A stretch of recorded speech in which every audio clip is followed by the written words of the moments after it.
So picture this. Someone looks across a kitchen table and asks you, what do you want for dinner? Right. It's supposedly the easiest question in the world. Exactly. But instead of just answering, your chest gets super tight. I mean, your mind goes entirely blank, and your body basically reacts like you've just been asked to defuse a live bomb. Yeah, it is a really profoundly disorienting experience Mm. because you're looking at a prompt that, your conscious, logical brain knows should be effortless, Mm. but your physiological system is just completely flooding with adrenaline. Mm. And the gap between how simple the question is and how catastrophic it feels to your body, well, that's where so much hidden shame lives for a lot of people. Yeah, that invisible gap, that is our entire focus for today's deep dive. We are unpacking an excerpt from a Substack post by Jamie Horrocks, PhD. Yes, it's such a fascinating piece. It really is. The piece is titled WH Questions and the Cost of Compression. What if the question is the problem? And it's actually part of a broader series that Horrocks calls a script garden for unsupported adults. Which is such a great phrase, script garden. Right. So our mission today is to decode why these supposedly basic questions carry such a heavy cost, and to really look closely at the intense physical ways our bodies try to protect us from them. And we should probably establish right up front who this piece is speaking to. Oh, definitely. Because the author includes a note early on clarifying that this is not a clinical manual. Mm-hmm. I mean, a clinician might find it highly illuminating, sure, but the text is speaking directly to the person standing in the kitchen, frozen over that dinner question. Yeah, the person who's just completely stuck. Exactly. It's really an act of validation for people experiencing this specific phenomenon. It offers them a framework to finally understand what is happening to them. And to get to that framework, we kind of have to flip our standard script, right? I mean, the core thesis of the piece asks a really challenging question. It does. It asks, what if the problem isn't your answer, but the question itself? That single sentence, it just shifts the entire burden of the interaction. It really does. Because in our society, communication is treated as a simple transaction. Someone asks a question, you provide an answer. And when you fail to provide the answer, the assumption, both from the person asking and, honestly, often from yourself, is that you are failing the interaction. Right, you internalize it completely. Exactly. You sit there and wonder why you're broken. But Horrocks, however, is pointing a finger at a very specific category of prompts, labeling them as inherently problematic for a certain demographic. And they call them WH prompts. So that's the who, what, where, when, and why. Which is wild because those are the foundation of basic human conversation. I mean, they're the first things we learn in a language class. They are. But the text points out the varied and often really painful manifestations of how people struggle under the weight of them. Yeah, the examples were so specific. Right. You see it in the person who over-answers a simple inquiry and then, profusely apologizes for taking up space. Or you see it in the person whose stomach just drops at a seemingly curious why. Ugh, the dreaded why. Yeah. Or you see the complete mental flatline when someone is asked how they feel, where they'd like to go, or even who they are. Okay, let's look at this through a slightly different lens for a second. Think about a computer. Okay, the computer. Yeah. So you type in a command, you hit enter, and instead of executing the task, the screen just completely freezes. The spinning wheel of death. Exactly. The loading wheel spins infinitely, and the internal fan starts running at maximum speed. If we look at that scenario, we usually say the computer is broken because it isn't outputting the expected result. Right. We blame the machine. But Horrocks is basically suggesting that the computer isn't broken at all. It has just been fed a line of code. It literally does not have the operating system to process. Oh, I love that. Yeah, so the error is actually in the prompt itself. The machine is being asked to compress a massive amount of data into a format that simply doesn't exist on its hard drive. That operating system mismatch is, well, it's the perfect way to visualize this. And it brings us to a critical term the author uses to define who is experiencing this crash. The unsupported adults. Yes, unsupported adults. Because to understand why the operating system lacks the necessary code, we really have to look at how it was built in the first place. Right. An unsupported adult is someone who, during their formative developmental years, navigated their environment without the emotional scaffolding required to safely process their own experiences. So what does that actually look like in practice for a kid? Because that sounds really broad. It takes a few different forms, yeah, but they all result in the same systemic adaptation. So it might look like a chaotic environment where a child expressing a need like answering, "What do you want?" is met with an explosive or completely unpredictable reaction from a caregiver. Oh, wow. So just asking for something is dangerous. Exactly. Or it could be a dismissive environment where the child answers the question, but their answer is entirely ignored. And that teaches them that having a voice is just a useless expenditure of energy. Why bother speaking up if no one is listening? Right. Or it could be an enmeshed environment. That's where the child is only praised when they anticipate the parent's needs, which means they have to completely sever the connection to their own desires just to survive.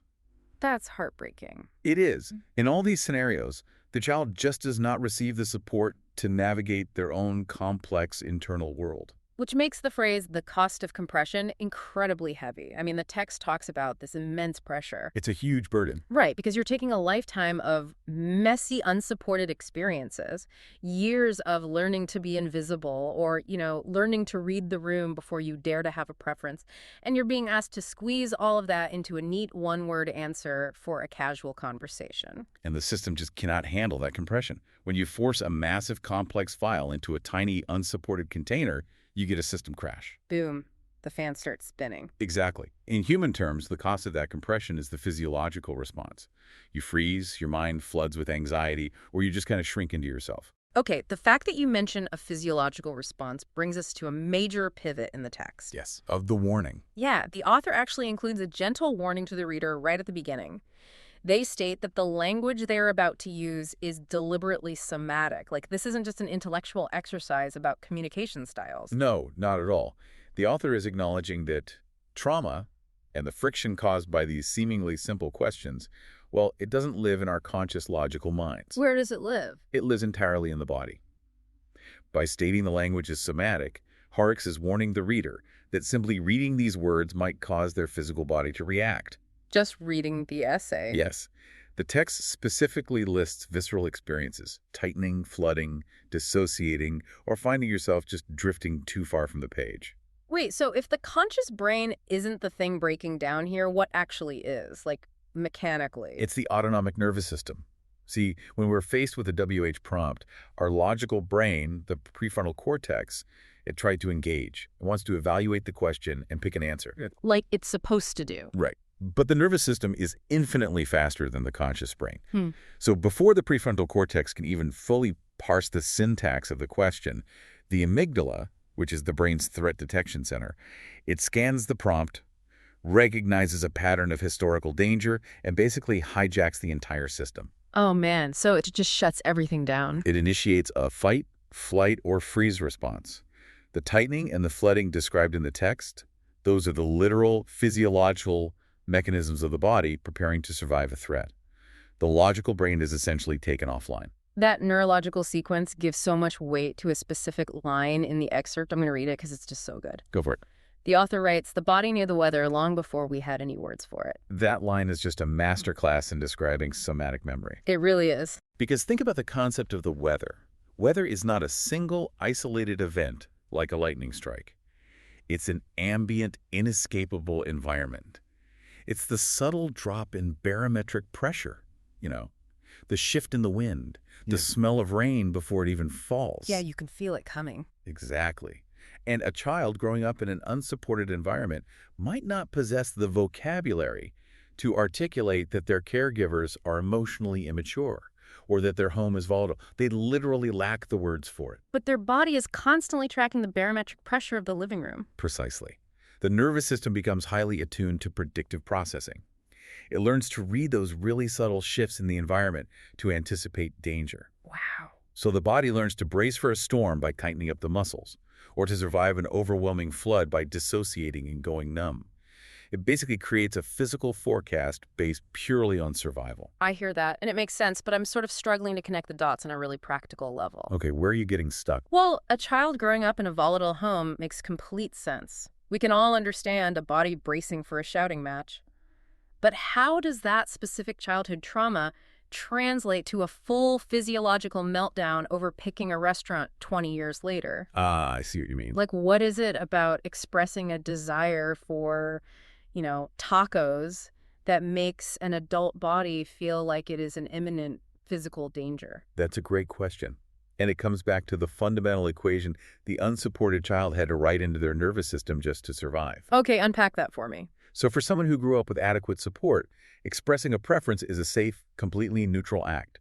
You want Italian food, you say you want Italian food. It's no big deal. Right. But for the unsupported adult, stating a preference was historically a liability. If expressing what you wanted consistently led to ridicule or conflict or even the withdrawal of affection, your nervous system learned a very rigid rule. Which is? Having a preference equals danger.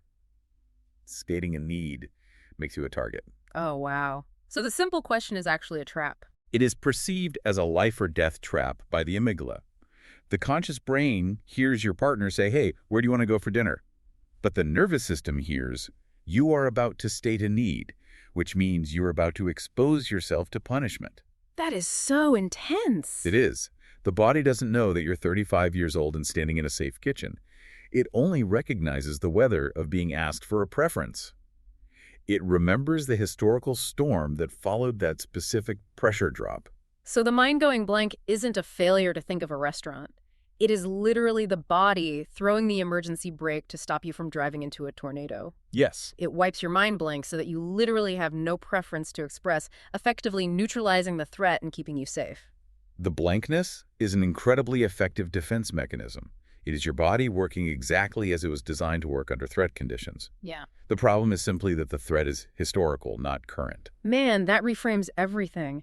And because this reaction is an autonomic emergency brake, the author's prescribed solution is totally fascinating. It really breaks the mold. It does. They don't offer a cognitive behavioral worksheet.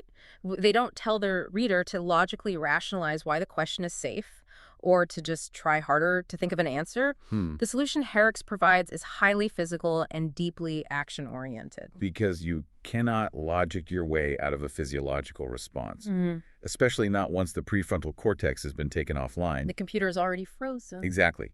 The only way to communicate safety to the nervous system is through the body.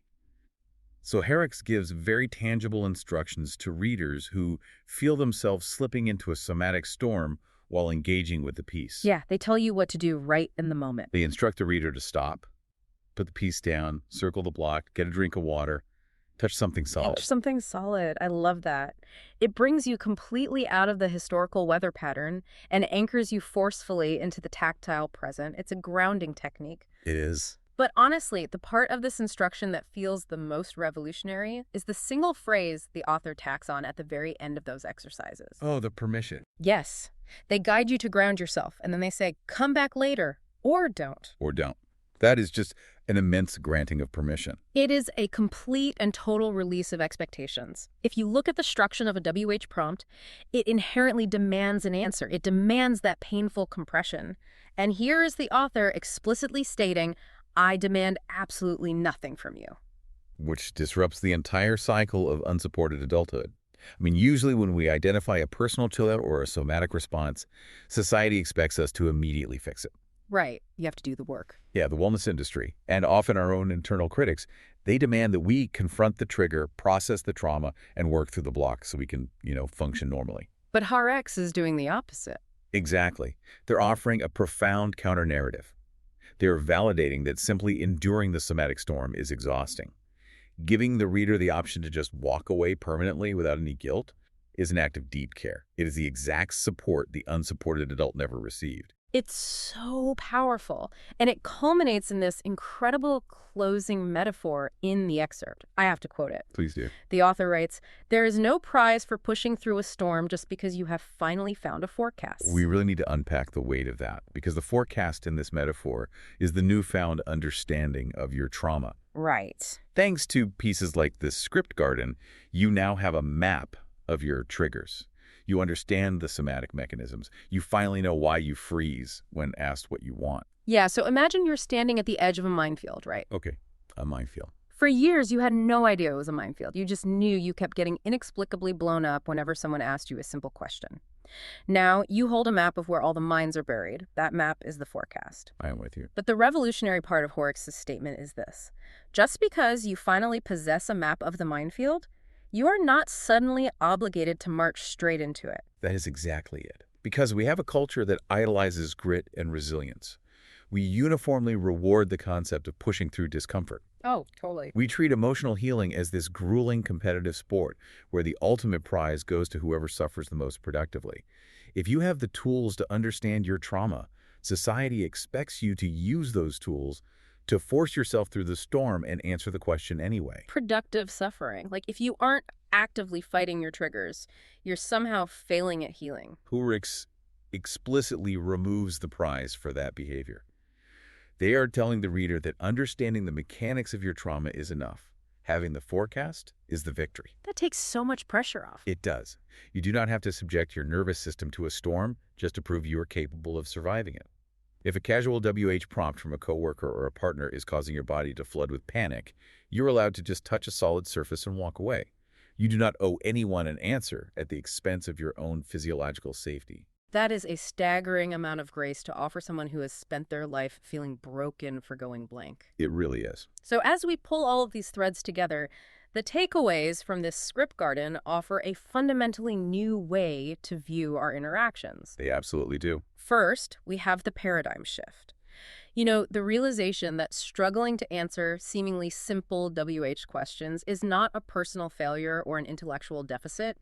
It is a friction with the prompt itself. It's the impossible, painful cost of trying to compress a lifetime of unsupported, complex experiences into an overly simplified box. And second, we have a clear understanding of the mechanics behind the struggle. We were dealing with deeply somatic memory here. Right, the body's weather. Exactly. Mhm. Our nervous systems process the weather of a situation, the historical danger of having a voice or expressing a need milliseconds before our logical brains can attempt to form words. When you freeze, your body is not failing you. It's remembering a storm and acting to protect you from it. And finally, we've been handed radical permission to prioritize our own safety over the demands of a question.